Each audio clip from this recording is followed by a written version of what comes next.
The rain hammered against the windows of Hartwood Manor like angry fists. Lady Seraphina Harcourt stood in the grand foyer, her hands trembling as she clutched the letter that would change everything. The paper was cream-colored and expensive. The handwriting was bold and confident. It was a marriage proposal. From a stranger. She was 40 years old, a widow, a mother of 4 children who needed her every single day. Her husband had been dead for 2 years, and the debts he left behind were crushing her like stones. The manor was crumbling. The staff was unpaid. Her eldest daughter would turn 18 soon, and there was no dowry, no future, no hope. Unless she married again. Seraphina looked down at the letter once more. The Duke of Ashford, 25 years old, wealthy beyond measure, titled, powerful, and, according to the letter, he wanted a wife immediately. But why would a young duke want a woman like her? The answer was written in neat script at the bottom of the page. I have no patience for courtship or young girls who know nothing of the world. I need a woman who can manage an estate, raise children, and stand beside me without flinching. I understand you have 4 children. Perfect. I hate starting from scratch. Seraphina's breath caught. She read the words again and again. Perfect. I hate starting from scratch. It was the strangest proposal she had ever heard, and yet, something about it made her heart beat faster. Not with love, not with hope, but with something sharper, something that felt almost like recognition. She folded the letter and pressed it against her chest. Outside, the rain grew louder. The wind howled, and somewhere deep in the manor, one of her children laughed. She had 1 week to decide. The Duke of Ashford arrived on a grey morning when the fog was thick as wool. Seraphina stood on the front steps of Hartwood Manor, her spine straight and her hands folded. She wore her best dress, though it was 3 years old and the hem was frayed. Her dark hair was pinned back in a simple knot. No jewels, no powder. She wanted him to see exactly what he was getting. The carriage that rolled up the gravel drive was black and polished to a shine. The horses were magnificent. The footman wore crisp livery. Everything about the arrival screamed wealth and power. When the carriage door opened, Seraphina held her breath. The Duke of Ashford stepped out. He was tall, broad-shouldered. His hair was dark and slightly too long, curling against his collar. His jaw was sharp. His eyes were grey like storm clouds. He wore a black coat that fit him perfectly, and his boots gleamed even in the dull morning light. He looked young, almost too young. But when his eyes met hers, Seraphina saw something that made her pause. He looked tired, not physically, but somewhere deeper, like a man who had carried too much for too long. He walked toward her with slow, measured steps. His gaze never left her face. When he stopped in front of her, he did not bow, he did not smile, he simply looked at her. "Lady Harcourt," he said. His voice was deep and quiet. "Your Grace," she replied. They stood there in silence for a long moment. Seraphina could feel her heart pounding. She wanted to say something clever, something confident, but all she could do was stare at him. He tilted his head slightly. "You're older than I expected." Her cheeks flushed. "I'm 40, Your Grace. As I stated in my response." "I know." He stepped closer. "I meant you look older than 40. You look like someone who has lived." It was not a compliment, but it was not an insult either. It was an observation, and somehow it felt more honest than any flattery she had ever received. "I have lived," she said quietly. He nodded. Then he glanced past her toward the manor. "May I meet them?" "My children?" "Yes." Seraphina hesitated. She had not expected this. Most men would have asked to tour the estate first, or discuss the marriage contract. But he wanted to meet her children. "Of course," she said. She led him inside. The drawing room was cold. The fire had not been lit yet, and the furniture was old and faded. Serafina's 4 children stood in a nervous line near the window. They had dressed in their best clothes, though those too were worn and outdated. Her eldest, Clara, was 17. She had her father's blonde hair and her mother's sharp eyes. She stood with her chin raised, trying to look brave. Next to her was Thomas, 15, tall and gangly, with dark hair that flopped into his eyes. He looked suspicious, guarded. Then came the twins, Lily and Rose, both 12. They were identical, with wild curls and freckles across their noses. They held hands and stared at the Duke with wide eyes. Serafina stepped into the room with the Duke behind her. The children straightened immediately. "Children," Serafina said gently, "this is His Grace, the Duke of Ashford." The Duke did not speak right away. He walked slowly toward them, studying each face. When he reached Clara, he stopped. "You're the eldest," he said. Clara nodded. "Yes, Your Grace." "Do you manage the household accounts?" Clara blinked. Yes, since Mamma's hands began to ache."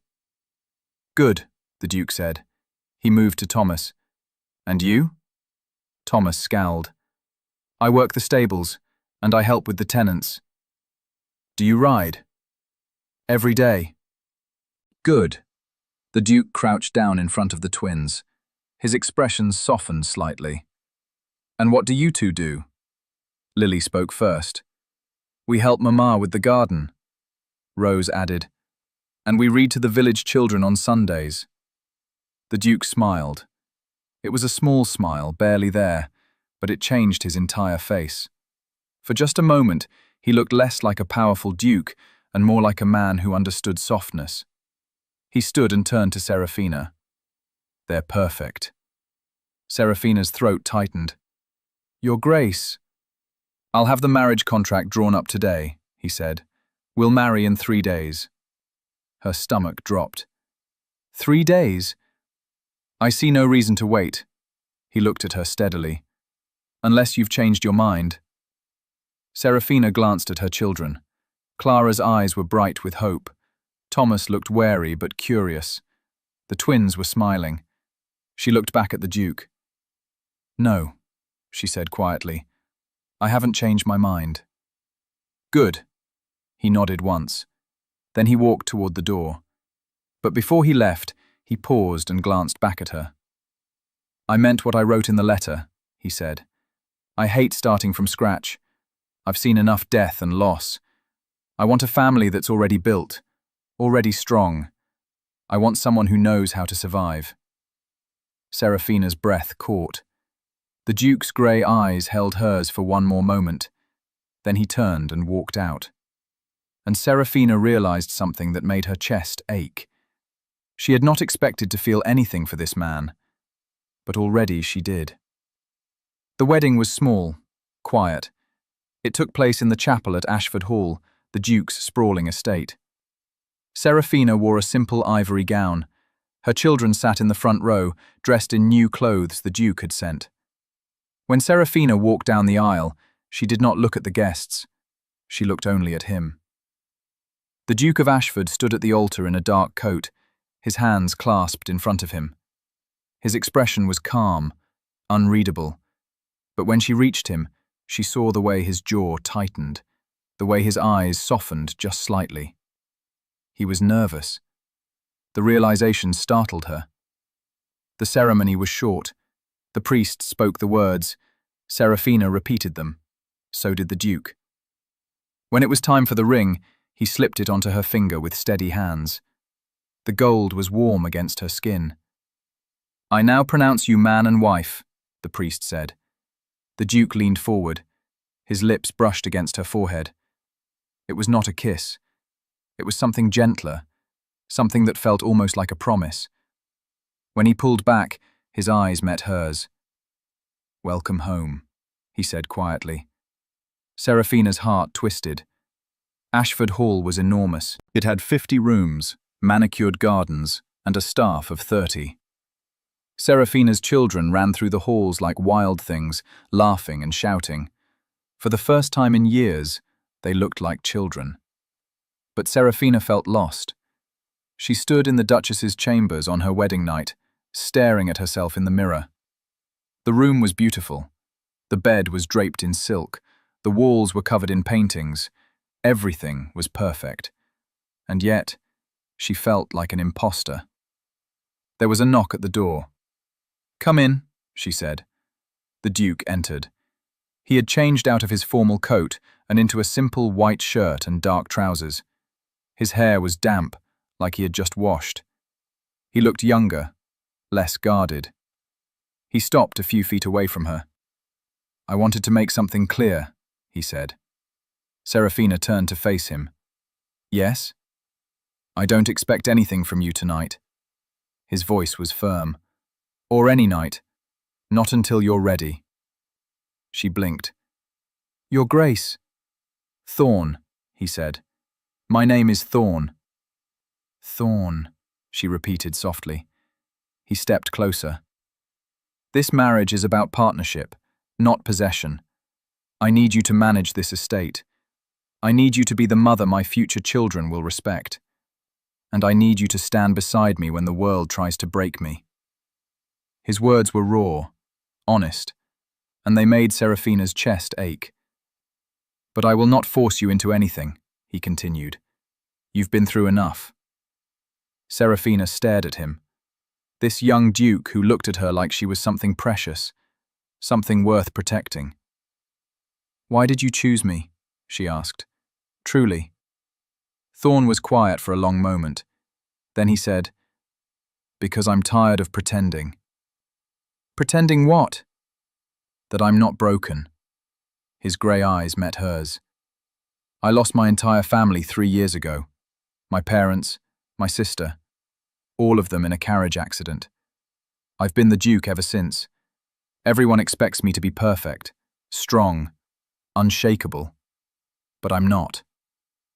Serafina's breath caught. "I didn't want a young bride who would look at me like I'm some prize," Thorn said. "I wanted someone who understands loss, someone who's survived it, someone who won't break when the world gets hard." He took another step closer. "I wanted you." Serafina's throat tightened. She had spent so long thinking of herself as too old, too worn, too broken. But this man looked at her like she was exactly enough. "I won't break," she said quietly. Thorn's expression softened. "I know." He reached out and gently took her hand. His fingers were warm, strong. "Good night, Serafina," he said. Then he turned and walked toward the door that connected their chambers. He paused before stepping through. "If you need anything," he said without looking back, "I'm right here." Then he was gone. Serafina stood alone in the beautiful room, her heart pounding. She had married a stranger, but somehow she already felt like she knew him. The days that followed were strange and wonderful. Serafina threw herself into managing the estate. She met with the steward. She reviewed the accounts. She planned menus and organized the staff. She was good at it, better than she expected. Thorn watched her work with quiet approval. He did not hover. He did not question her decisions. He simply let her lead. But in the evenings, something shifted. They began to have dinner together, just the two of them. At first, the meals were silent, awkward, but slowly they began to talk. Thorn told her about the weight of being a duke, the endless responsibilities, the people who wanted something from him, the loneliness. Serafina told him about her late husband, the debts, the fear, the nights she stayed awake wondering how to feed her children. They did not touch, they did not flirt, but something grew between them, something that felt like trust. One evening, after the children had gone to bed, Thorn found Serafina in the library. She was sitting by the fire, reading. Her hair was loose around her shoulders. She looked softer, younger. "May I join you?" he asked. She looked up and smiled. "Of course." He sat across from her. For a while, neither of them spoke. The fire crackled. The rain tapped against the windows. Then Thorn said, Clara asked me today if I would teach her to ride. Serafina's heart warmed. What did you say? I said yes. He looked at her. She's terrified of horses, but she's trying to be brave. She wants to impress you, Serafina said softly. Thorn frowned. Why? Because you're her stepfather now, and she wants you to like her. Thorn was quiet for a moment. Then he said, I already like her. All of them. Serafina's chest tightened. They like you too. Thorn leaned forward slightly. And what about you? Serafina's breath caught. What do you mean? Do you like me? His gray eyes were steady. Or do you just tolerate me because I saved you? Serafina set her book down. She looked at him. Really looked at him.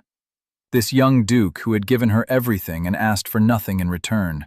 This man who was kind to her children, who listened when she spoke, who made her feel like she mattered. I like you, she said quietly. Thorn's expression softened. He stood and crossed the room. He stopped in front of her chair and held out his hand. Dance with me, he said. Serafina blinked. There's no music. I don't care. She hesitated. Then she placed her hand in his. He pulled her to her feet and wrapped one arm around her waist. His other hand held hers gently. They swayed together in the quiet library, the fire casting golden light across their faces. Serafina's heart pounded. She could feel the warmth of his body, the strength of his hold, the way he looked at her like she was the only person in the world. I'm glad you answered my letter, Thorn said softly. So am I, Serafina whispered. They danced in the silence, and for the first time in years, Serafina felt something she thought was gone forever. She felt alive. But someone was watching. In the shadows of the hallway outside the library, a figure stood still, hidden, listening. It was the Duke's cousin, Lord Edgar. He had arrived at Ashford Hall 3 days ago, claiming to visit family, but his eyes were cold, calculating. He watched Thorn and Serafina dance together, and his jaw tightened. Thorn was supposed to marry Edgar's daughter. It had been arranged years ago by their fathers, but when Thorn became Duke, he refused. He said he would choose his own wife, and he had chosen her. A widow, a woman with 4 children, a woman who had nothing.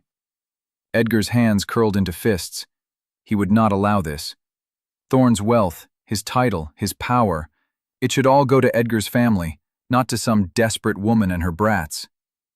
Edgar turned and walked silently down the hall. His mind was already working, already planning.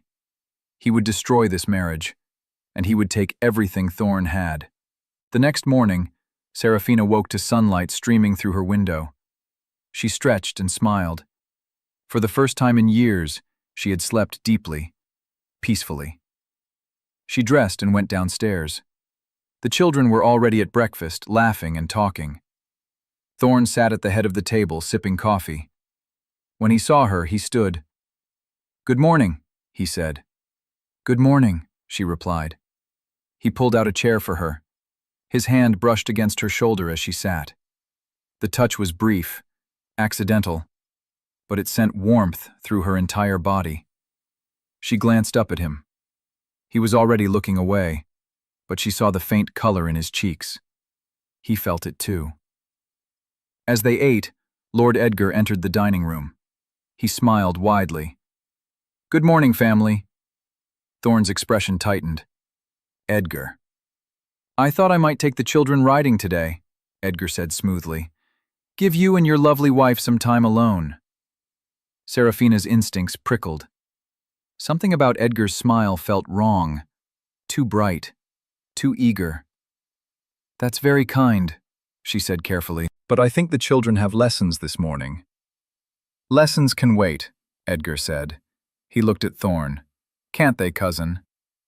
Thorn's jaw tightened. The children follow their mother's schedule. Edgar's smile faltered, just for a moment. Then it returned. "Of course, forgive me." He bowed and left the room. Serafina looked at Thorn. He doesn't like me. Thorn's eyes were hard. He doesn't like anyone who threatens his plans. What plans? Thorn hesitated. Then he said, he expected me to marry his daughter.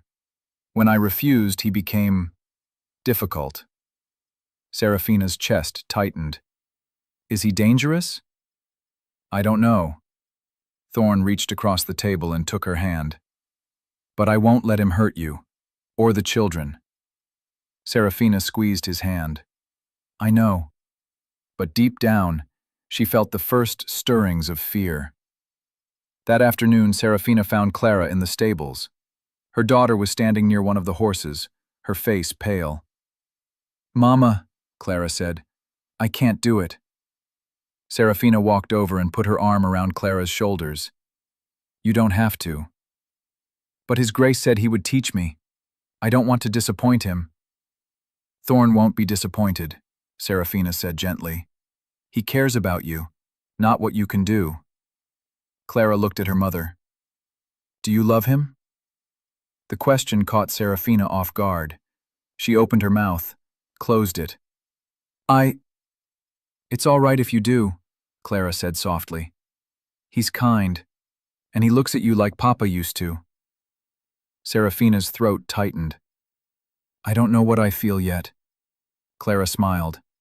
That's all right too. Footsteps sounded behind them. Thorn walked into the stables, leading a gentle mare. When he saw Clara's pale face, he stopped. Still nervous? He asked. Clara nodded. Thorn tied the mare to a post. Then he walked over and knelt down in front of Clara. I'm afraid of horses too. Clara blinked. You are? I was thrown when I was 12. Broke my arm. I didn't ride for 2 years after that. But you ride now, Clara said. Because I got tired of being afraid. Thorn looked at her steadily. Fear is all right, Clara, but don't let it stop you from living. Clara stared at him. Then, slowly, she nodded. Will you help me? Thorn smiled. Always. He stood and held out his hand. Clara took it. Together they walked toward the mare. Serafina watched them. Her heart felt too big for her chest. She was falling in love with him. That night, Serafina couldn't sleep. She lay in her bed staring at the ceiling.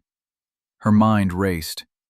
She thought about Thorn, about his kindness, his strength, the way he looked at her.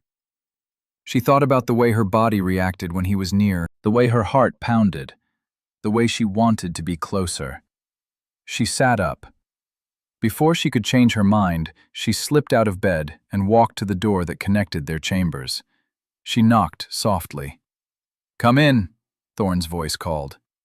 She opened the door. Thorn was sitting by the fire reading. He looked up when she entered. His eyes widened slightly. She was wearing only her nightgown. Her hair was loose. Serafina, he said. He stood quickly. Is something wrong? No, she said. She took a breath. I wanted to see you. Thorn's expression softened. He set his book down and walked toward her. I'm glad. They stood close. So close she could feel the heat of his body. She looked up at him. His gray eyes were dark in the firelight. I need to tell you something, she said. What is it? I didn't expect this, she whispered. When I agreed to marry you, I thought it would be a business arrangement, nothing more. But it's not. Not anymore. Thorn's breath hitched. Serafina. I care about you, she said. Her voice trembled. I care about you so much it scares me. Thorn reached up and cupped her face with both hands. His touch was warm, gentle. I care about you too, he said. More than I should. More than I planned. Serafina's eyes stung. I don't want to be alone anymore. You're not. Thorn leaned down. His forehead rested against hers. You'll never be alone again. Then he kissed her. It was slow, soft, tender. His lips moved against hers with a gentleness that made her knees weak. She gripped the front of his shirt and kissed him back, pouring everything she felt into that kiss. All her fear, all her hope, all her longing. When they finally pulled apart, both of them were breathing hard. Thorn's eyes searched hers. "Stay with me tonight." Serafina nodded. "Yes." He took her hand and led her to his bed. They lay down together, still clothed. He wrapped his arms around her and held her close. She rested her head against his chest and listened to the steady beat of his heart. "I never thought I'd feel this way again," she whispered. "Neither did I," Thorn said. He pressed a kiss to the top of her head. "But I'm so glad I do." They fell asleep in each other's arms, safe, warm, together. But the next morning, everything changed. Serafina woke to shouting. She sat up, her heart pounding. Thorn was already out of bed, pulling on his coat. "What's happening?" she asked. "I don't know." His face was grim. "Stay here." "No!" She got out of bed. "I'm coming with you." They ran downstairs together. The entire household was gathered in the foyer. The staff looked terrified. The children were huddled together, wide-eyed. And standing in the center of the room was Lord Edgar. He held a piece of paper in his hand. His expression was triumphant. "What is this?" Thorn demanded. "This," Edgar said smoothly, "is a signed contract between your father and mine. It states that you are to marry my daughter, Beatrice. The contract is legally binding." Serafina's stomach dropped. Thorn's face went white. "That contract is void. My father is dead." "But the law is not," Edgar said. "If you refuse to honor this agreement, you forfeit your title, your estate, everything." The room went silent. Serafina felt like the ground was crumbling beneath her feet. She looked at Thorn. His jaw was clenched. His hands were fists. "You bastard," Thorn said quietly. Edgar smiled. "I'm simply protecting my family's interests." "Your interests?" Thorn stepped forward. "You want my title, my money. This has nothing to do with family." "Prove it," Edgar said. Thorn stared at him. Then he turned to Serafina. The look in his eyes broke her heart. "I'm sorry," he whispered. Serafina shook her head. "Don't." "I have to fix this." He looked back at Edgar. "Give me 3 days." Edgar's smile widened. 3 days, but after that you will honor the contract, or lose everything." He turned and walked out. The room erupted in whispers. The children ran to Serafina. She held them close, her mind spinning. Thorn stood frozen in the center of the room. His shoulders were tight. His face was pale. Serafina walked over to him. She placed her hand on his arm. "We'll find a way," she said. Thorn looked at her. His eyes were full of pain. "I can't lose you." "You won't," she said firmly. "I promise." But she didn't know how to keep that promise. The next 3 days were a blur. Thorn locked himself in his study, poring over legal documents. Serafina helped him. She read contracts. She wrote letters. She searched for any loophole, any way out. But there was nothing. The contract was real, legally binding. If Thorn refused to marry Edgar's daughter, he would lose everything. On the 3rd night, Serafina found Thorn sitting by the fire in his study. He looked exhausted, defeated. She sat down beside him. "We'll survive this," she said. "Even if you lose the title, even if we lose the estate, we'll survive." Thorn shook his head. "You don't understand. If I lose the title, Edgar gets it, and he'll throw you and the children out. You'll have nothing." Serafina's chest tightened. "Then we'll start over." "I can't ask you to do that." "You're not asking." She took his hand. "I'm telling you, I would rather have nothing with you than everything without you." Thorne's eyes filled with tears. He pulled her into his arms and held her tight. "I love you," he whispered. "I love you so much." Serafina's breath caught. "I love you too."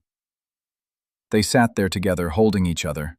The fire crackled, the rain tapped against the windows, and then the door burst open. Clara ran in, her face flushed. "Mama, Your Grace, I found something." Thorne and Serafina both stood. "What is it?" Clara held up a yellowed piece of paper. "I was looking through the old records in the attic, and I found this." Thorne took the paper.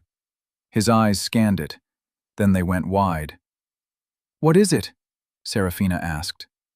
Thorne looked at her. "It's a letter, from my father, written a week before he died." "What does it say?" "It says..." Thorne's voice broke. "It says he regretted the contract, that he wanted me to marry for love, and that he was going to void the agreement."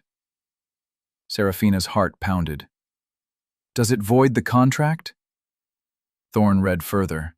Then he smiled. It was a real smile, a wide, relieved smile. "Yes, he signed it, dated it, witnessed it. This voids the entire contract." Serafina gasped. "Clara!" Clara grinned. "I know." Thorne grabbed Clara and lifted her off the ground, spinning her around. She laughed. Serafina laughed too, tears streaming down her face. They had won. The next morning, Thorne confronted Edgar in front of the entire household.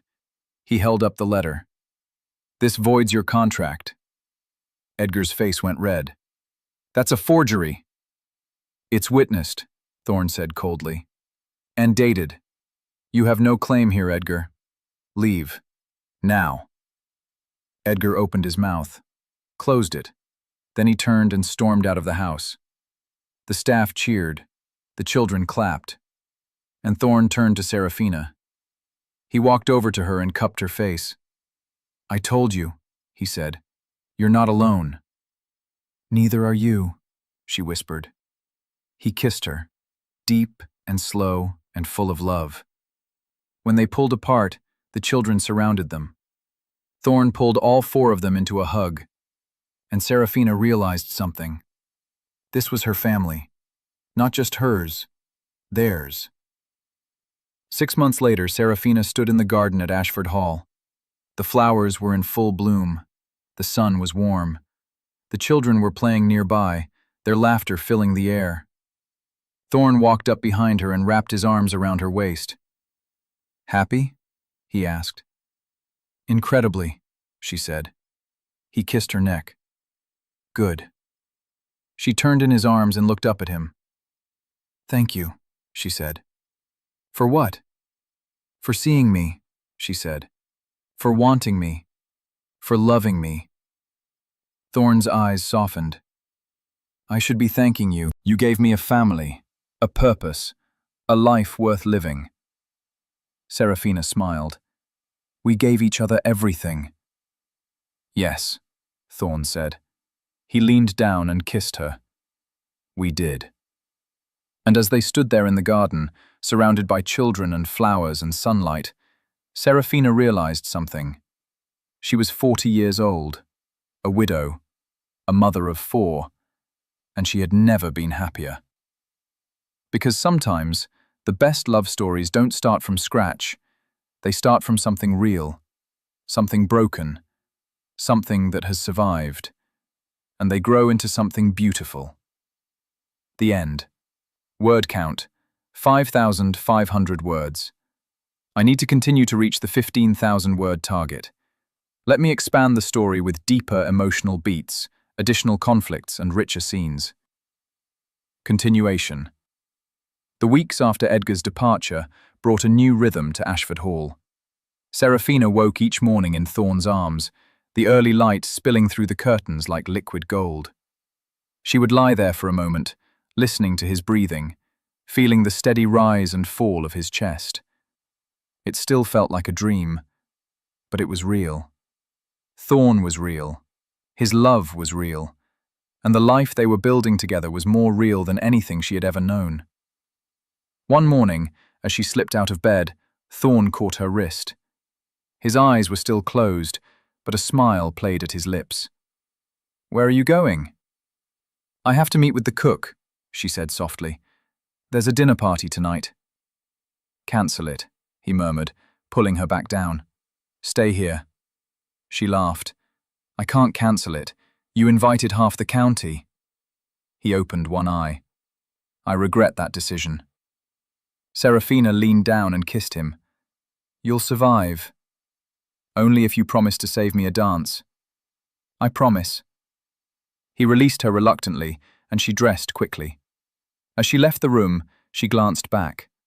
Thorn was sitting up now, watching her with an expression that made her heart skip. "I love you," he said. "I love you too," she replied, and she meant it with every fibre of her being. The dinner party that evening was a grand affair. The dining room glittered with candlelight. The table was laden with roasted meats, fresh bread, and delicate pastries. The guests were dressed in their finest silks and jewels. Serafina wore a gown of deep emerald green. It fit her perfectly, accentuating her figure without being ostentatious. Her hair was swept up in an elegant knot, with a few loose curls framing her face. She wore the pearls Thorn had given her as a wedding gift. When she descended the stairs, Thorn was waiting at the bottom. He looked devastatingly handsome in his black evening coat. But when he saw her, he froze. "You're stunning," he said. She blushed. "Thank you." He offered his arm. "Shall we?" "We shall."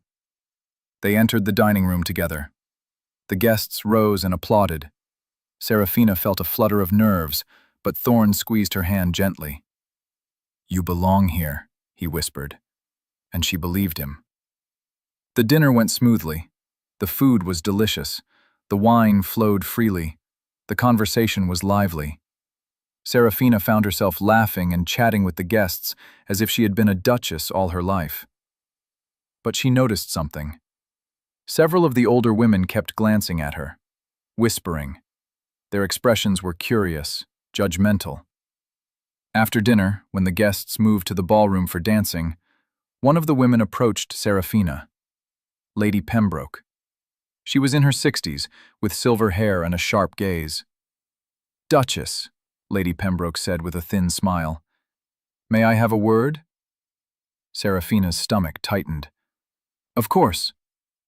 Lady Pembroke led her to a quiet corner. "I must say, your marriage to the Duke was quite unexpected." Serafina kept her expression neutral. "How so?" "Well, you're older than him. And you come with baggage." Lady Pembroke's eyes flicked toward the children, who were watching the dancing from the side of the room. Serafina's jaw tightened. "My children are not baggage." "Of course not," Lady Pembroke said smoothly. "But one must wonder why a young, handsome duke would choose a widow with 4 children when he could have had any debutante in the country." Serafina felt heat rise in her cheeks, but before she could respond, a voice cut through the air. "Perhaps because I wanted a woman, not a child." Thorn stepped up beside Serafina. His expression was cold. His eyes were hard. Lady Pembroke paled. "Your Grace, My wife is everything I could ever want," Thorn said. His voice was quiet but firm. "She is intelligent, capable, kind, and strong. She manages this estate better than I ever could. She has raised 4 remarkable children, and she has survived more hardship than most people will ever face." He stepped closer to Lady Pembroke. "So if you have a problem with my choice, Lady Pembroke, you are welcome to leave." Lady Pembroke's mouth opened and closed like a fish. Then she turned and hurried away. Serafina let out a breath she didn't know she was holding. "You didn't have to do that."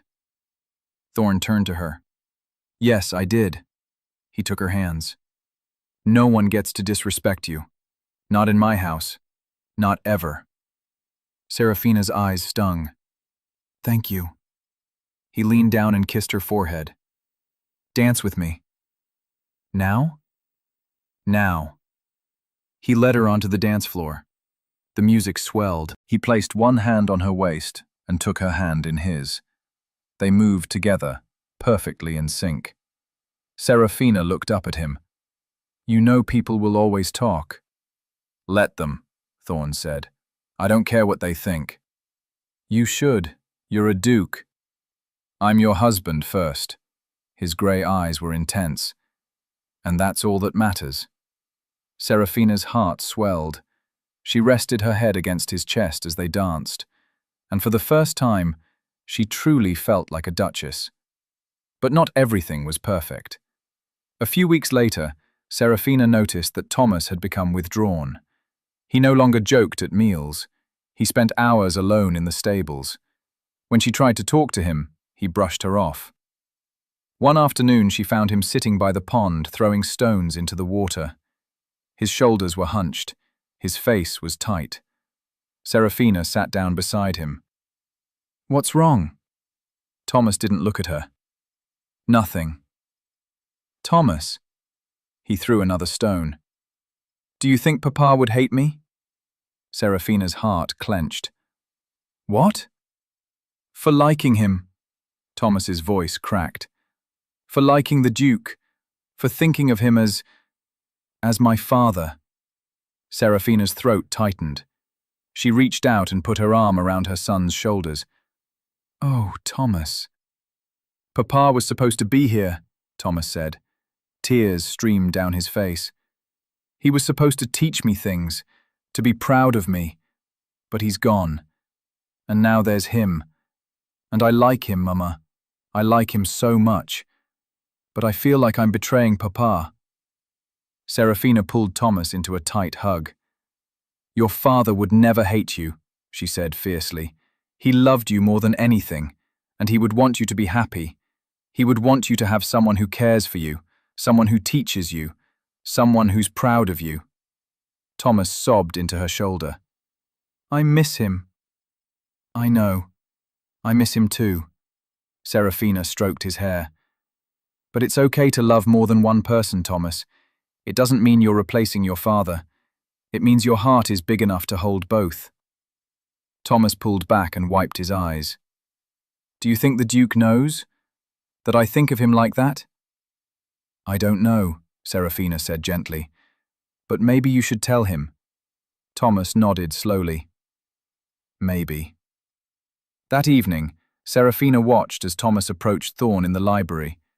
She stayed back, giving them space, but she saw the way Thorn's expression softened, the way he pulled Thomas into a hug, the way Thomas clung to him, and she knew everything would be all right. As the months passed, life at Ashford Hall settled into a beautiful routine. Serafina managed the estate with confidence. The children thrived. Clara began to ride with ease. Thomas shadowed Thorn everywhere, learning about the duties of the estate.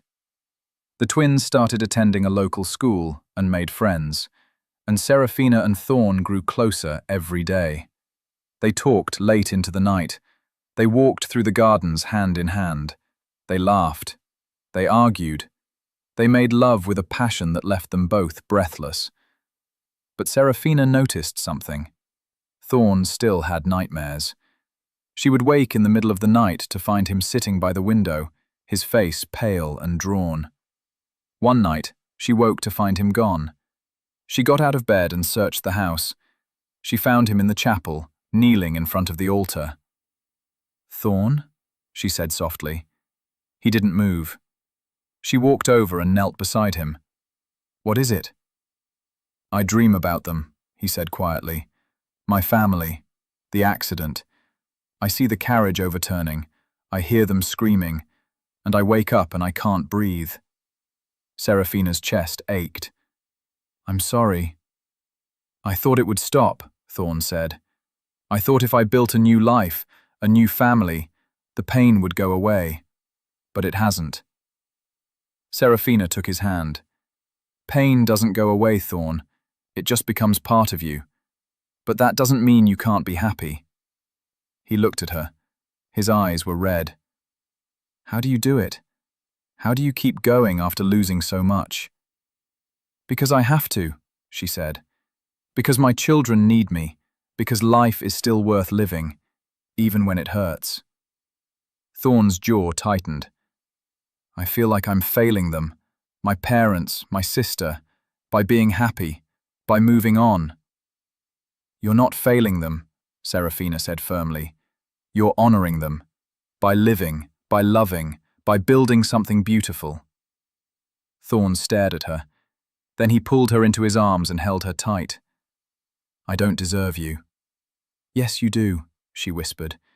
You deserve everything good in this world. They stayed there in the chapel, holding each other, and slowly, Thorne's breathing steadied.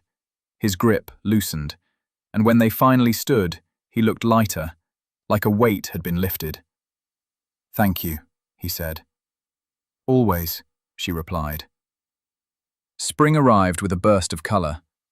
The gardens at Ashford Hall exploded with flowers. The children played outside every day, and Serafina discovered something that made her heart race. She was pregnant. She sat in the physician's office, her hands trembling. Are you sure? The physician smiled. Quite sure, Your Grace. You're about 2 months along. Serafina's mind spun. She was 40 years old. She had 4 children. She thought she was done. But now, she placed a hand on her stomach. A baby. Thorne's baby. She didn't know whether to laugh or cry. That evening, she told Thorne. They were alone in their chambers. He was reading by the fire. She sat down beside him and took his hand. I have something to tell you, she said. He looked at her, concern flickering in his eyes. What is it? I'm pregnant. Thorne froze. His eyes went wide. What? I'm pregnant, she repeated. Her voice shook. About 2 months. Thorne stared at her. Then, slowly, a smile spread across his face. It was the biggest, brightest smile she had ever seen. We're having a baby, he said. Yes. He grabbed her and pulled her into his arms, laughing. We're having a baby. Serafina laughed too, tears streaming down her face. Are you happy?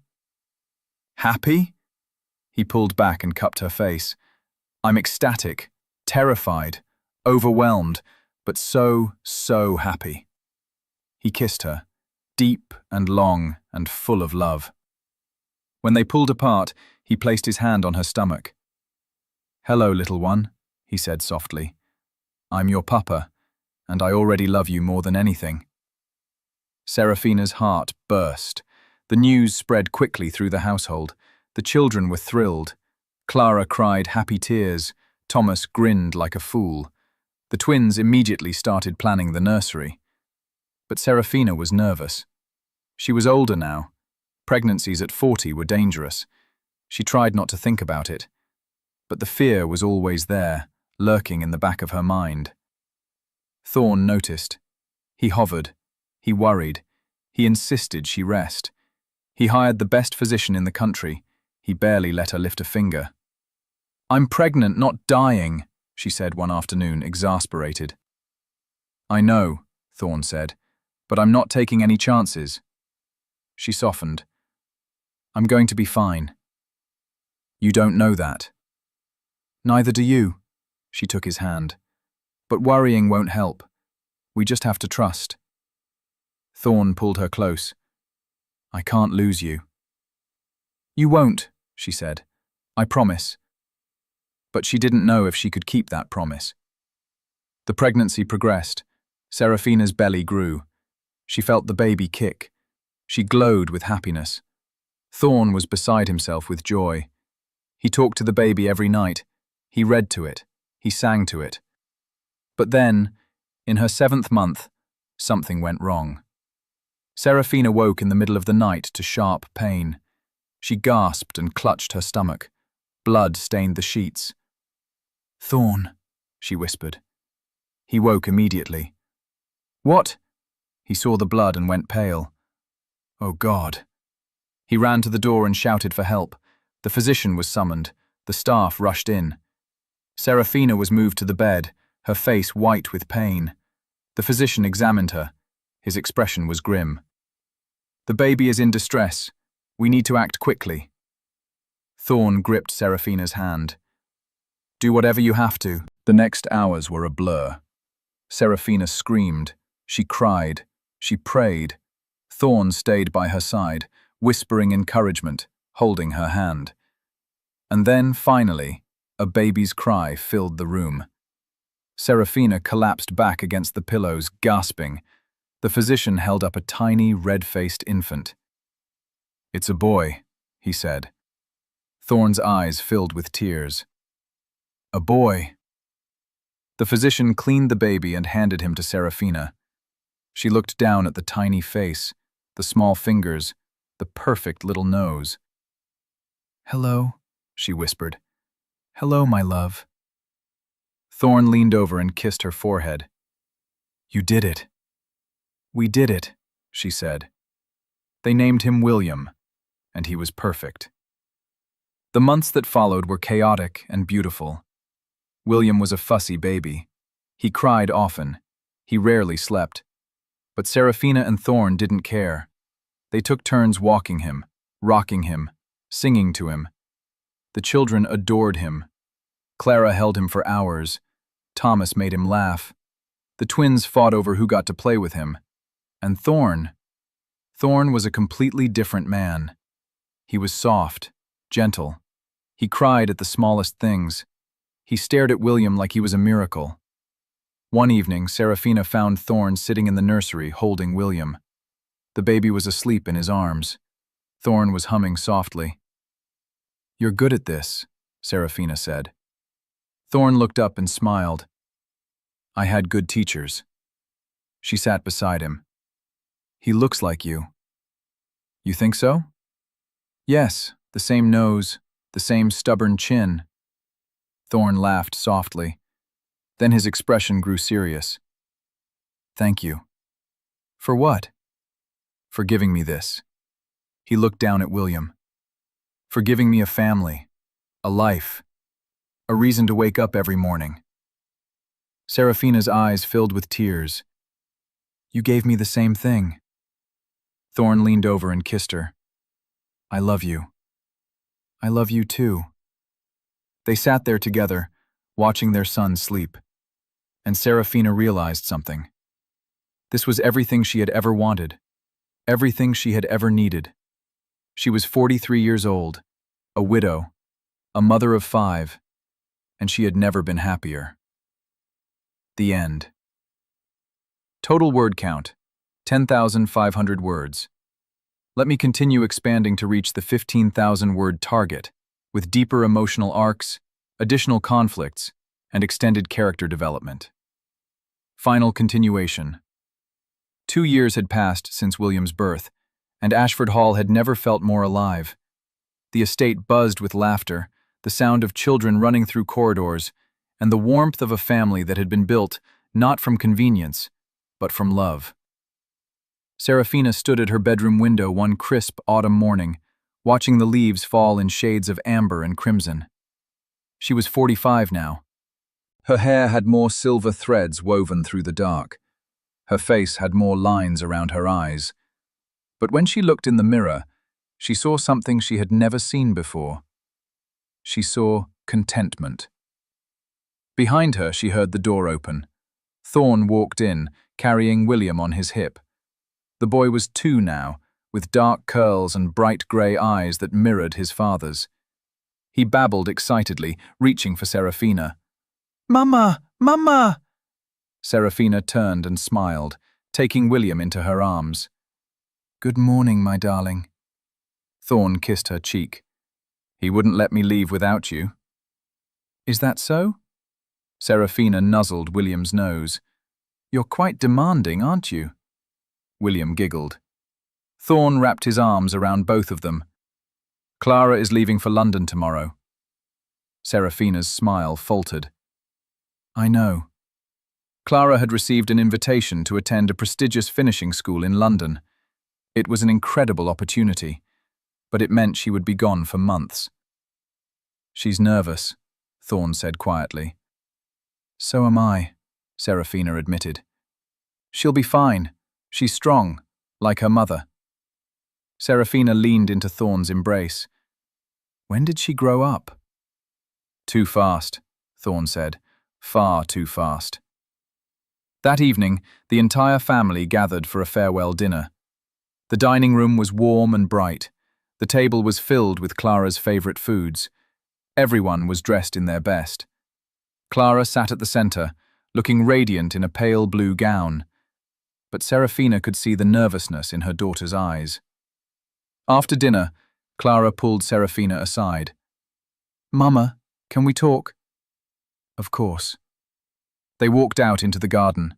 The night air was cool. The stars were bright overhead. Clara took a deep breath. I'm scared. Of what? Of leaving, of being alone, of failing. Serafina took Clara's hands. You won't fail. You're brilliant and kind and capable. But what if I'm not enough? Clara's voice broke.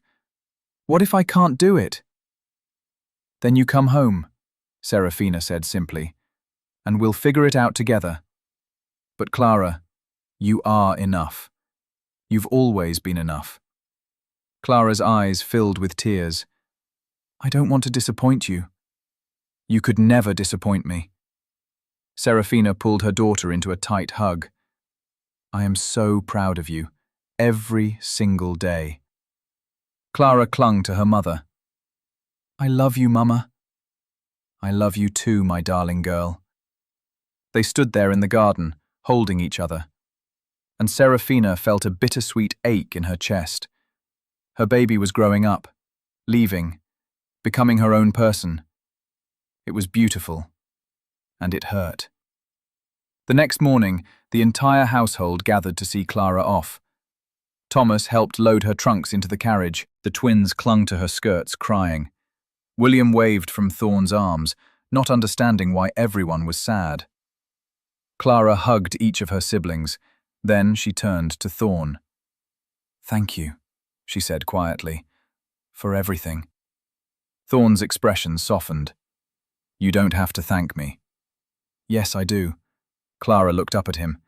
You didn't have to love us, but you did. You became our father when we needed one most. Thorne's eyes grew bright. He pulled Clara into a hug. You're my daughter, he said, his voice thick. And I'm so proud of you. Clara sobbed into his shoulder. I'll miss you. I'll miss you too. Finally, Clara turned to Serafina. She didn't say anything. She just hugged her mother one last time. Then she climbed into the carriage. As the carriage rolled away, Serafina stood on the steps, tears streaming down her face. Thorne put his arm around her. She'll be back before you know it, he said. I know, Serafina whispered. But it still hurts. That's because you love her, Thorne said, and love always hurts a little. Serafina leaned into him, and they stood there together, watching until the carriage disappeared from view. Life at Ashford Hall continued. Thomas turned 18 and began managing parts of the estate. The twins started showing interest in music and art. William grew into a curious, energetic toddler who got into everything, and Serafina and Thorne settled into a deep, abiding love. They no longer felt like newlyweds. They felt like partners, like two people who had weathered storms and come out stronger. But one afternoon, something shifted. Serafina was in the library when a letter arrived. It was from her late husband's family. She hadn't heard from them in years. Her hands trembled as she opened it. The letter was short, cold. It stated that her late husband's brother was contesting the will.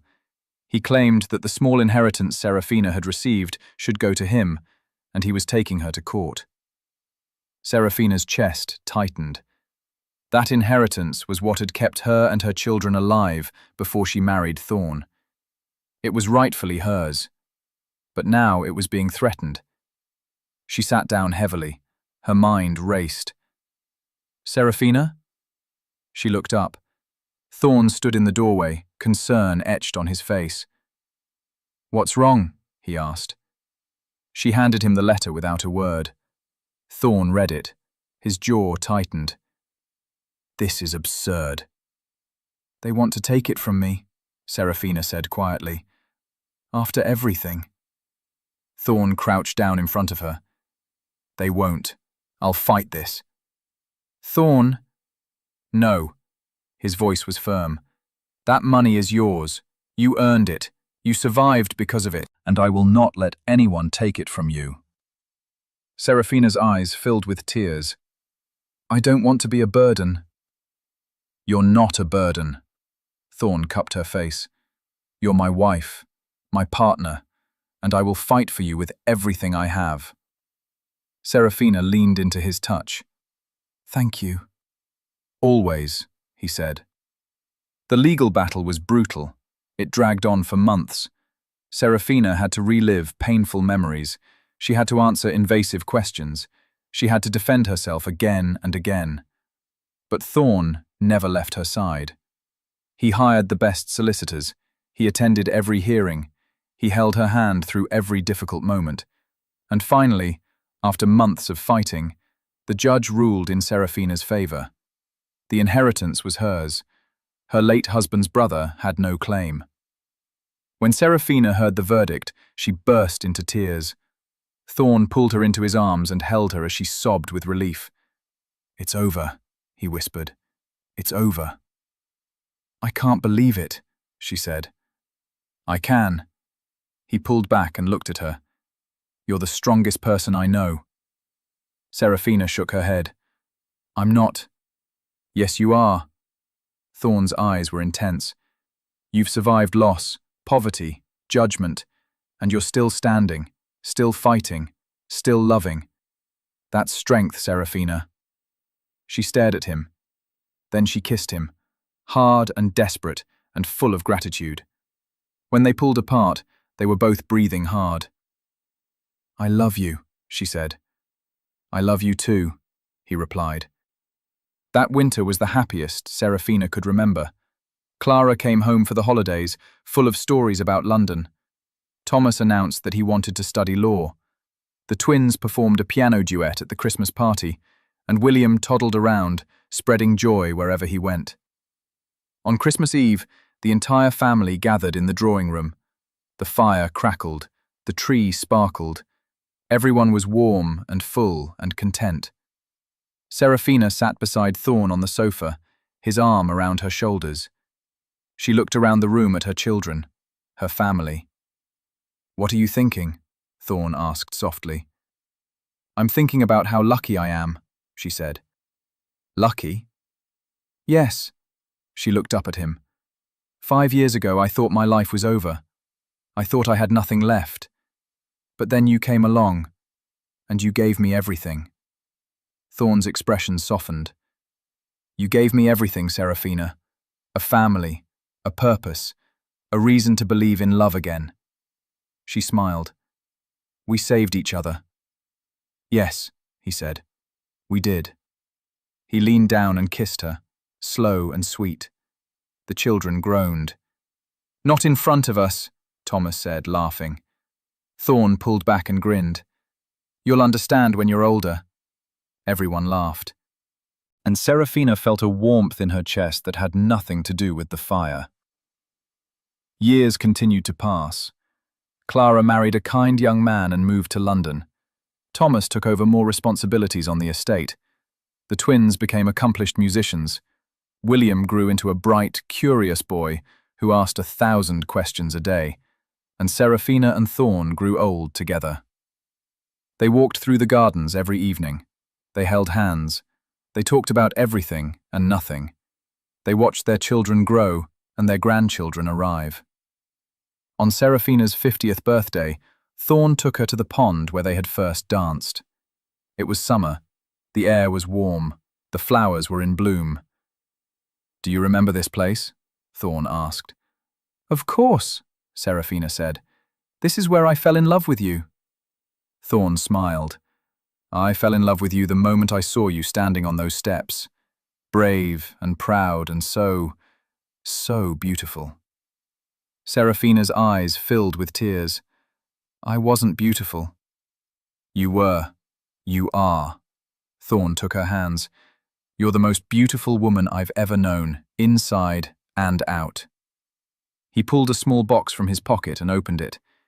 Inside was a delicate gold ring with a single sapphire. What is this?